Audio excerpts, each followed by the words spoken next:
Magandang gabi mga kapuso, narito na tayo sa episode 75 ng Widow's War.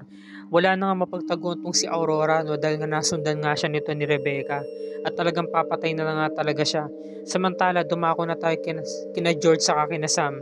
Sabi ni George, ano ba talagang totoong dahilan kung bakit kinuntsaba mo daw si Basil?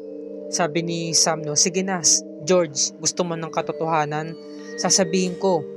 Kasi nga, ini-insist nga ni George na si Sam nga yung lumaso sa kanyang asawa. Sabi naman ni Sam, hindi ko yun magagawa. O come on Sam, wag ka na magsinungaling pa. Ngayon, sabi ni Sam, gusto kang ipapatay ng asawa mo sa akin, yun ang totoo. Ngayon, sabi ni Rebecca, bakit mo pinamigay yung mga anak ko? Tumakbo na nga tong si Aurora at hinabol nga siya ni Rebecca gamit nga yung samurai. Ngayon, sabi nga ni Sam, tama ang narinig mo George. Gusto kang ipapatay ng asawa mo nung time na yun. Pero hindi ko siya nilason. Sabi niya. Ngayon sabi naman ni George, walang yaka. Patay na nga yung asawa ko. Gagawa mo pa siya ng istorya. Sinampal niya na malakas si Sam. Ito namang si Sam gumante rin. Wake up George. Gumising ka sa katotohanan. Ito ang totoo. Gusto kang ipapatay ng asawa mo. Kaya gusto niya ako i-blackmail. Kapag hindi ko yung nagawa, ilalabas niya yung video. Panlaban sa akin. Ngayon eto na, nadapa tong si Aurora. Rebecca, please, ako pa rin ang tita mo. Huwag mo kong papatayin, ayoko pong mamatay. Sabi ni Rebecca, give me one good reason para hindi kita patayin. Anong totoong dahilan bakit mo pinamigay yung mga anak ko? Sabi ni Aurora, kailangan ko yung gawin kasi hindi mo maalaga ng mga anak mo. Ngayon sabi naman ni George, ano? Bakit? Anong totoong dahilan? Ngayon sabi naman ni Sam, yun ang totoo. Maniwala ka. Gusto kang ipapatay ng asawa mo noon. Nasasaktan si George, sabi niya, kung totoo, bakit hindi mo ako pinatay noon pa? Dahil magkaibigan tayo. Magkabigkis tayo, parte ka ng buhay ko, George. Oo, nag-aaway tayo, nagkakasakitan tayo, pero hindi ko kayang gawin yun, nasaktan ka, napatayin ka. Naalala nila yung mga samahan nila dati nung panahong magkasundo pa sila. Ngayon umalis na nga tong si George at sumakay sa kanyang sasakyan, yung kulay pula. Ngayon talagang nanggigigil itong si Rebecca. Sabi naman ni Aurora, wala kasing anak noon Hillary, saka yung asawa niya, si William. Kaya pinamigay ko yung kambal mo para naman maligayahan sila. Kasi nung time na yon, hindi mo nga naalala na nabuntis ka hanggang sa nanganak ka. Wala ka sa wisyo nun, Rebecca, wala kang alaala. Ngayon, habang nagdadrive itong si George, naalala niya nung time na yon na nagkaroon nga pala siya ng death threat, 'di ba? Nasulat yung bang pinag-iingat siya. Pagkatapos noon, sumunod noon, merong muntik na sumagasa sa kanya, ngunit hindi naman natuloy. Tapos nadatnan pa niya si Sam na talagang kay nahinalang kinikilos na umuwi sa bahay. So naalala niya, natuko niya na si Sam yung sumagasa sa kanya dati. So binalik niya. Nakita niya, nandudun pa si Sam, nakatayo pa, nakatalikod. Sabi niya, it was you, Sam. Alam ko na. Ngayon nagpaliwanag itong si Aurora, todo paliwanag siya. Kasi hindi mo kayang alagaan ng mga anak mo, Rebecca. Wala ka sa wisyo nun. Wala kang maalala. Alam ko mapapabayaan mo lang sila, kaya yun yung dahilan kung bakit ko yung ginawa. Sabi niya. Ngayon nagulat itong si Samantha. Pagharap niya sa likuran niya, si George nagdadrive, dire-diretso. Talagang hindi talaga siya hihintuan. Ngayon sabi naman ni Rebecca, bakit mo yung ginawa? Kahit na mali pa rin yung ginawa mo. Buti na lang dumating tong si Amando. Ang tagal ng rescue ni Amando, mapapatay na si Aurora.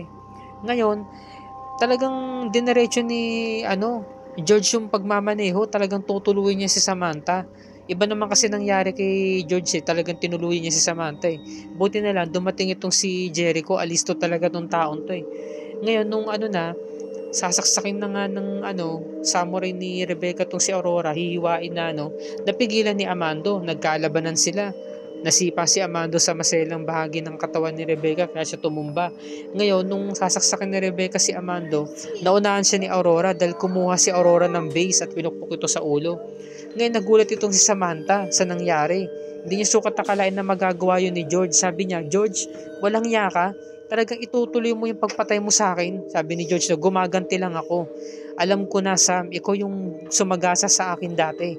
Aminin mo na, natukoy ko na. Ngayon, eto na, nawala ng malay itong si Rebecca. Pero, ano pa siya, hindi pa siya yung totally na nakatulog talaga. Tinarga siya ni Amando, binuwat siya. Sabi ni Aurora, no one will kill Aurora Palacios. Hindi ako makakapayag na mapapatay mo ko, Rebecca. Sabi niya. Umiiyak siya, no? Sabi niya, patawarin mo ko sa ginawa ko. Hinimas-himas niya yung mukha ni Rebecca habang ito'y nangihina. Ngayon, nagkasabunutan yung dalawa. Siyempre, pagkalapit nga ni George, tinulak niya si Jericho Kakaawa si Jericho Tinulak Ngayon, nakatayo naman agad si Jericho. Sabi niya, huwag kayong mag-away. Ano ba kayo? Inawat niya. Siya yung parang referee nung dalawa Pares kayong buntis. Pares Palacios ang dinadala nyo. Huwag kayong magkasakitan. Kapag may nangyari dyan sa bata, kasalanan nyo. Huwag nyo idamay ang bata sa pag-aaway ninyong dalawa. Kailangan mag-ingat kayo, pangalagaan nyo yan. Handa ko kayong proteksyonan dahil magkapamilya tayo. Kamag-anak ko na rin kayo. Sabi niya, no? Sabi naman ni George, hindi pa rin maalis sa isipan ko yung ginawa mo, Sam. Gaganti ako. Oh, tama na, awat na. Nagkaroon na naman ng round 2 yung bangayan nila. So ito na. Sabi nga ni Jericho, huwag kayong mag-away. Sige na, bumalik na kayo sa mga bahay nyo. Ngayon, natauhan yung dalawa. Nahimasmasan sila. Kumalma. Hanggang sa umalis na nga tong si George at sinundan na nga nito ni Sam ng pag-alis niya. Ngayon, ito namang si George, ginamit yung sasakyan para makauwi nga kina Galvan. Ngayon, sabi naman ni Jericho, okay ka lang? Di ka ba nasaktan? O, okay na ako. Okay na kami ng baby ko. Ngayon, nagsumbong itong si Samantha sa nanay niya. Nay, munti ka na ako mapatay ni George. Munti ka niya nang masagasaan kami ni baby, sabi naman ni Mercy. Pwede mo itong ipaalam kay attorney para naman mabigyan siya ng tamang kaso. Para makasuhan mo si George, tumawag siya. Good evening, attorney. Yes, gusto ko lang pong i-report yung nangyari about kay George sa ginawa niya sa akin. Ngayon, eto na. Nakarating kay Galvan, sabi niya, ano na naman tong kalokohan na ginawa mo, George? Di ba sinabi ko sa'yo, wag mo nang lalapitan si Sam. Pero ang tigas ng ulo mo. Sabi naman ni, Ruth, Sir Galvan, wag niyo na pong pagalitan ng anak ko. Bakit hindi? Dinadala niya yung magiging apo ko. Sir Galvan, mapapahamak po ba si George? Baka ho pwedeng tulungan niyo siya kasi baka ho magsampa ng kaso si Sam. Ano nang gagawin mo, George, kung sakaling tinuloy yun ni Sam? Ngayon, eto na. Kinuwento ni Samantha yung pangyayari. Sabi nung attorney, meron bang witness? Opo, meron, si Jericho. Ito po yung contact number niya, attorney. Kinuha yung cellphone sa nanay niya para tingnan sa phone book yung cellphone number ni Jericho. Ngayon, sabi naman ni Galvan, yes, tutulungan ko ang anak mo para hindi na to maulit yung katangahan na ginawa niya. Sabi niya, no? Sabi naman ni George, salamat po pa at tutulungan niyo ko. Kasi nga sabi nga ni George, merong ang eyewitness si Jericho. Ngayon sabi naman ni Ruth, teka lang Sir Galvan, ginagawa niyo lang ho ba to para lang sa apo niyo? Wala na ho ba kayong concern ni Katiting sa anak ko? Sa manugang niyo kay George. Diba? Ngayon, eto na. Naalala nga ni Samantha yung pag-aaway nga nila ni George at napag-alaman niya kasi nabuntis ito. So, binago niya na. Sabi niya, attorney, hindi na ako magsasampa ng kaso. Sabi niya. Ngayon, nagtaka yung nanay niya. Siyempre, ito nang sabi ni Galvan, pwede ba huwag mo kong dramahan, Ruth? Inaalala ko rin si George. Mahalaga rin siya sa akin. Importante din siya. Sabi niya, no? Dahil hindi lang yung apo ko ang pinag-uusapan dito, pati rin yung buhay niya. Ngayon, sabi naman ni Mercy, Sam, sigurado ka ba na hindi ka na magsasampa ng kaso kay George? Alahanin mo, sobra yung ginawa niya sa'yo. Malaking kasalanan niya sa'yo. Nay, buntis po kasi si George. Yun lang po talaga inaalala ko. Kahit na, dapat pagbayaran pa rin niya yung ginawa niya, sabi ni Mercy.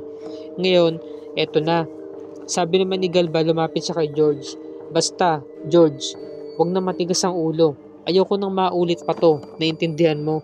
Yes pa. Pasensya na po ulit. Ngayon, niyakap siya ng nanay niya, si Ruth. Kinabukasan, nagulat itong si Rebecca dahil nga kinakaladkad na siya ng mga nurse ng mental hospital, dadalhin na siya doon. Pinigilan sila ni Jericho. Samantala, ito namang si Francis, lasing na umuwi. Sabi niya, Nay, Huwag niyo na hong itanong kung bakit ho ako nagkaganito, kung bakit ko po ito ginawa. Dahil yang magaling yung anak niyang panganay ninyo, yan ang may kasalanan ng lahat kung ba't ako nagkakaganito. Napatumba si Francis, sabi ni Sam, oh, saan ka ba kasi nanggaling? Sabi ni ni Mercy, makinig ka nga sa akin anak, sinampal niya ng malakas. Ngayon sabi naman ni Jericho, huwag niyo pong ilayo sa akin si Rebecca, kapatid ko po siya. Oh Jericho, pinagpipilitan mo lang naman ang sarili mo dito sa pamilyang ito.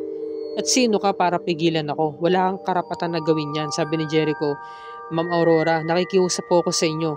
Magmula ngayon ako na po mag-aalaga sa kapatid ko. Kapatid ko po siya, responsibilidad ko siya. Payagan niyo na ho ako. Ngayon, eto na sabi ni Mercy. Alam mo ba kagabi, munti ka na mapahamak ang kapatid mo kakahabol sa'yo. Yan ang hindi mo alam. Muntikan siyang sagasaan ni George. Totoo ba yun ate? Ate, napahamak ba kayo ng baby mo, ng pamangking ko? Hindi. Okay na kami, Francis. Ate, patawad. Patawarin mo ko, sabi niya. Naiyak to si Mercy. Ngayon eto na, sabi ni Aurora, hindi niyo ba ako narinig? Dalhin na siya sa sasakyan. Lumapit yung mga nurse. Talagang pinagtulakan na nga tong si Jericho at hinihila nga tong si Rebecca. Nakakaawa tong magkapatid na to. Nakakaawa ang kahinat na nito ni Rebecca. Hindi pa niya kasi tinuluyan si Aurora eh. Diba? Yan tuloy, dinala siya sa hospital, sa mental hospital. Hinabol sila ni Jericho ngunit wala na tong nagawa.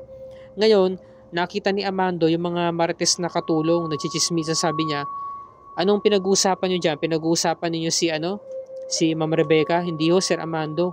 Pinag-uusapan po namin si Ma'am Samantha. Bakit? Anong meron kay Sam? Nakita ho kasi namin sila kagabi ni Ma'am George. Muti ka po sa sagasaan. Narinig ni Aurora yung pag-uusap. Ngayon, eto na. Sabi ni Galban, siya ang bago mong security. Kahit saan ka magpunta, kasama mo siya. Sabi naman ni George, maraming salamat po pa. Pero sana naman po, wag naman po siyang sunod na sunod sa akin. Masanay ka na George. Dahil para rin yan sa'yo, sabi naman ni Ruth. O di ba meron ka na rin security. Katulad mo na si Sam. Meron ng tagabantay. Dumating itong si Aurora. George, sabi ni Galban, oh, naparito ka Aurora. Ngayon, eto na. Todo hingi ng patawad tong si Francis. Patawarin mo ko ate. Mahal na mahal kita. Sa mga nasabi ko, kalimutan mo na yun. Hindi. Tama lang yung ginawa mo. Tama lang yung mga sinabi mo sa akin kasi totoo naman. Ako ang dahilan kung ba't ka nakulong, sabi ni Samantha. Ngayon, sabi ni Aurora, ano tong balitang narinig ko na gusto mo raw sagasaan itong si Samantha kagabi ha? Anong totoong dahilan? Sabi ni Galban, oh, yun ba? Oh, kuya, kung gano'n alam mo na pala yung pangyayari. Wala ka man lang ginawa.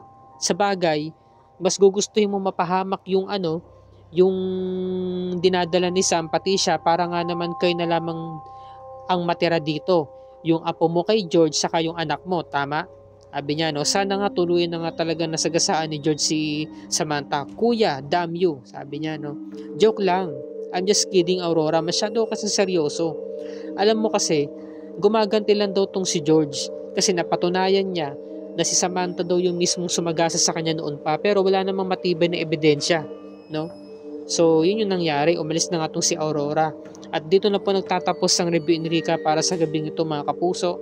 Pakatutukan natin sa Lunes ang paglabas sa lungga ni Paco Palacios para ipagiganti itong si George dahil utos mismo ng kanyang ina. Mapapahamak itong si George at saka bakit nawawala itong si Samantha? Saan siya nagpunta? Ito yung ikinagagalit ni Aurora kasi nga ang dahilan nga nila is para tumakas na nga sa Palacios Estate dahil ito nga yung kagustuhan nga ni Francis ang tumakas na sila. Saan kaya siya nagpunta at siya nawawala? 'Di ba? Kasi pinakita nga naman sa trailer para sa Lunes, hindi kasama ni Samantha yung nanay sa kanyang kapatid niya. Yan ang pakatunghayan natin. Kaya kung bago ka pa lamang sa akin channel, paki-subscribe lamang po para lagi ka updated sa mga episodes ng Widow's War and other GMA shows tulad nito. Maraming salamat po sa inyong panonood mga kapuso and God bless us all.